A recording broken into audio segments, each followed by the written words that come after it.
Optimism, the audiobook. Originally written by Helen Keller.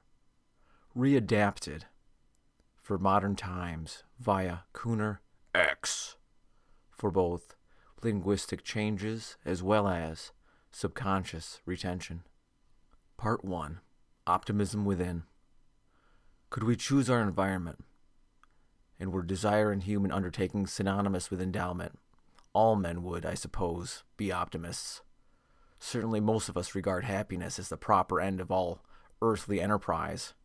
The will to be happy animates alike the philosopher, the prince, and the chimney sweep. No matter how dull, or how mean, or how wise a man is, he feels that happiness is his indisputable right. It is curious to observe what different ideals of happiness people cherish, and in what singular places they look for this wellspring of their life.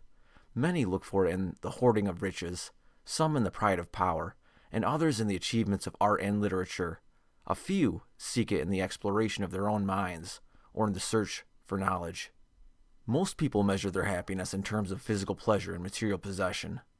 Could they win some visible goal which they have set on the horizon, how happy they would be. Lacking this gift or that circumstance, they would be miserable. If happiness is to be so measured, I who cannot hear or see have every reason to sit in a corner with folded hands and weep.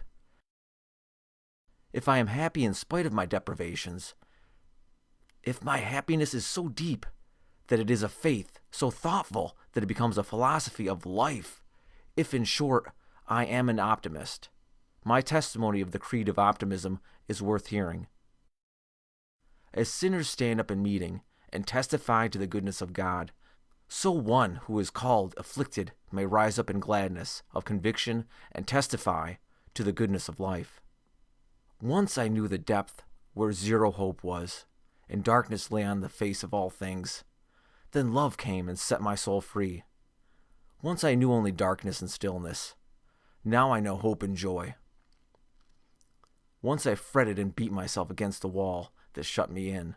Now I rejoice in the consciousness that I can think, act, and attain heaven. My life was without past or future, death, the pessimist would say, quote, a consummation devoutly to be wished, end quote. But a little word from the fingers of another fell into my hand that clutched at emptiness, and my heart leaped to the rapture of living.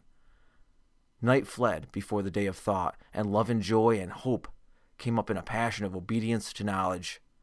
Can anyone who has escaped such captivity, who has felt the thrill and glory of freedom, be a pessimist? My early experience was thus a leap from bad to good. If I tried, I could never check the momentum of my first leap out of the dark. To move breast forward is a habit learned suddenly at the first moment of release and rush into the light. With the first word I use intelligently, I learned to live, to think, to hope. Darkness can never shut me in again. I have had a glimpse of the shore, and can now live by the hope of reaching it. So my optimism is never to be mild in unreasoning satisfaction. A poet once said, I must be happy, because I did not see the bare, cold present, but lived in a beautiful dream. I do live in a beautiful dream, but that dream is the actual, the present, never cold but warm, never bare but furnished with 1,000 blessings. The very evil which the poet supposed would be a cruel disillusionment is necessary to the fullest knowledge of joy. Only by contact with evil could I have learned to feel by contrast the beauty of truth and love and goodness. It is a mistake always to contemplate the good and ignore the evil, because by making people neglectful, it lets in disaster. There is a dangerous optimism of ignorance and indifference. It is not enough to say that the 20th century is the best age in the history of mankind, and to take refuge from the evils of the world in skyey dreams of good.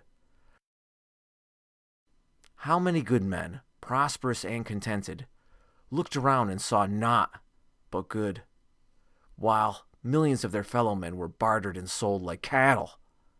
No doubt, they were comfortable optimists who thought Wilberforce a meddlesome fanatic when he was working with might and main to free the slaves.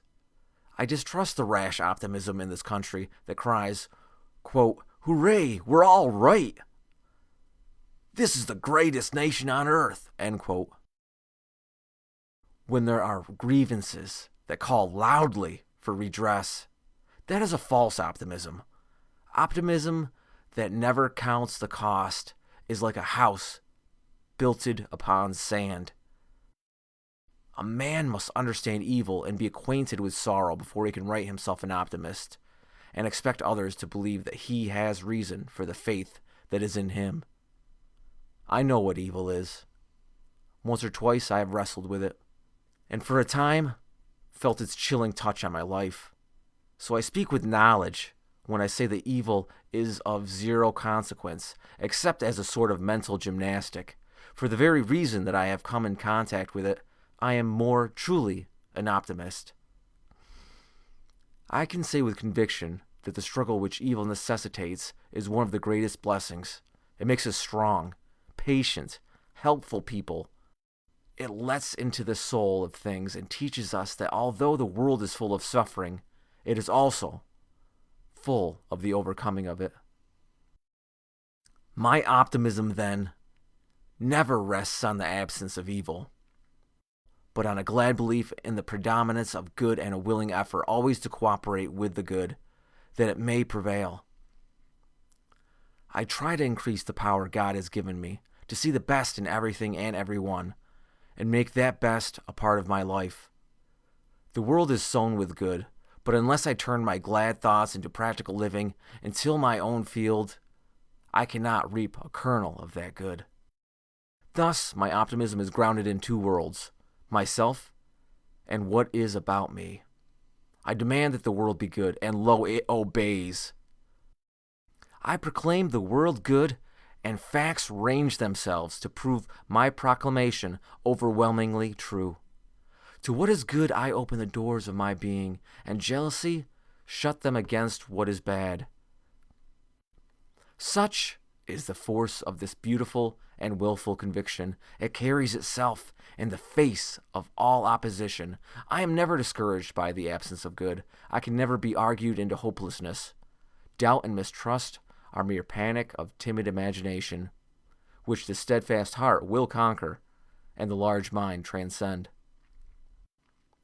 As my college days draw to a close, I find myself looking forward with beating heart and bright anticipations to what the future holds of activity for me. My share in the work of the world may be limited, but the fact that it is work makes it precious. Nay, the desire and will to work is optimism itself. 2 generations ago, Carlyle flung forth his gospel of work to the dreamers of the Revolution who built cloud castles of happiness, and when the inevitable winds rent the castles asunder, turned pessimists to those ineffectual Endymions, Elasters, and Werthers, this Scots peasant, man of dreams in the hard practical world, cried aloud his creed of labor. Quote, "Be no longer a chaos, but a world. Produce, produce." Were it but the pitifullest fraction of a product, produce it in God's name. 'Tis the utmost thou hast in thee. Out with it then. Up, up, whatsoever thy hand findeth to do, do it with thy whole might. Work while it is called today, for the night cometh wherein no man may work. End quote.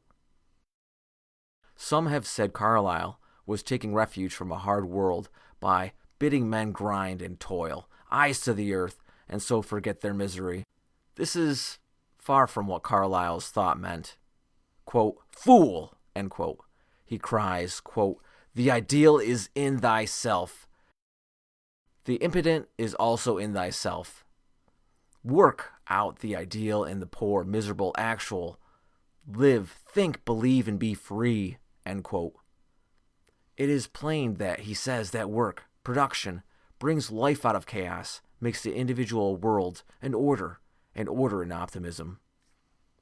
I too can work, and because I love to labor with my head in my hands, I am an optimist in spite of all. I used to think I should be thwarted in my desire to do something useful, but I've found out that though the ways in which I can make myself useful are few, yet the work open to me is endless. The gladdest laborer in the vineyard may be a cripple, even should the others outstrip him, yet the vineyard ripens in the sun each year, and the full clusters weigh into the person's hand. Darwin could only work half an hour at a time, yet in many diligent half hours he laid anew the foundations of philosophy. I long to accomplish a great and noble task, but it is my chief duty and joy to accomplish humble tasks as though they were great and noble. It is my service to think how I can best fulfill the demands that each day takes upon me, and to rejoice that others can do what I cannot. Green, the historian, tells us that the world is moved along, not only by the mighty shoves of its heroes, but also by the aggregate of the tiny pushes of each honest worker. And that thought alone suffices to guide me in this dark world and wide. I love the good that others do, for their activity is an assurance that whether I can help or, if I can't, the true and the good will stand sure. I love the good that others do, for their activity is an assurance that whether I can help or not, the true and the good will stand sure. I trust, and nothing that happens disturbs my trust. I recognize the beneficence of the power which we all worship as supreme, order, fate, the Great Spirit, nature, God. I recognize this power in the sun that makes all things grow and keeps life afoot. I make a friend of this indefinable force, and the straightway I feel glad, brave, and ready for any lot heaven may decree for me. This is my religion of optimism.